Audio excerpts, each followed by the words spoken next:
माँ की ममता। एक छोटे से कस्बे में समीर नाम का एक लड़का रहता था। बचपन में ही पिता की मृत्यु हो जाने के कारण परिवार की आर्थिक स्थिति बड़ी दयनीय थी।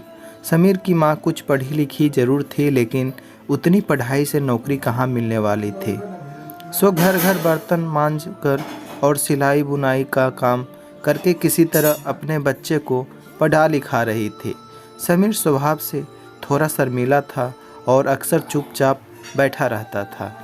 एक दिन जब वो स्कूल से लौटा तो उसके हाथ में एक लिफाफा था।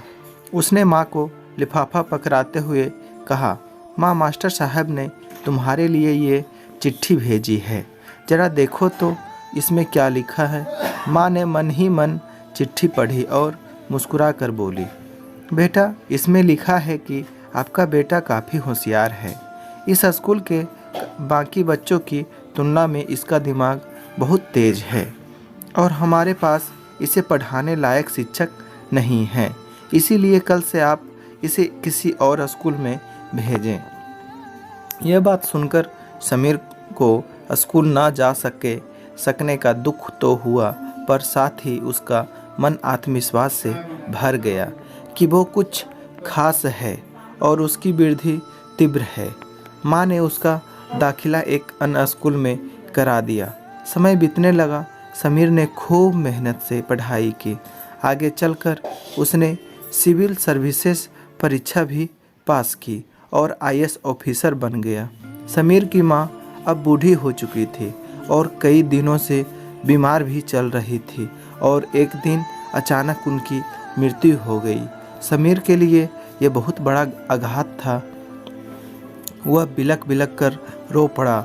उसे समझ नहीं आ रहा था कि अब अपनी माँ के बिना वो कैसे जिएगा। रोते रोते ही उसने माँ की पुरानी अलमारी खोली और हाथ में उनकी माला, चश्मा और अन्य वस्तुएं लेकर चुमने लगा।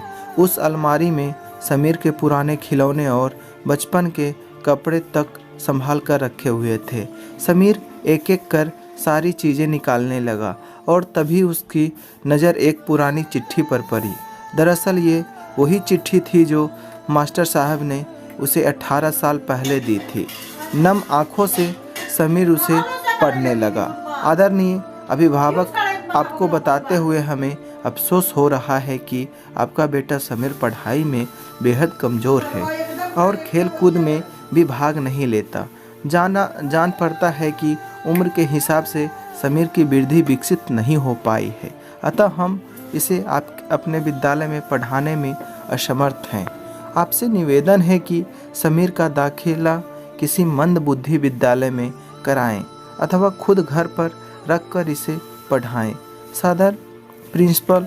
समीर जानता था कि भले अब उसकी माँ इस दुनिया में नहीं रही, पर वो जहाँ भी रहें उनकी ममता, उनका आशीर्वाद सदा उस पर बना रहे।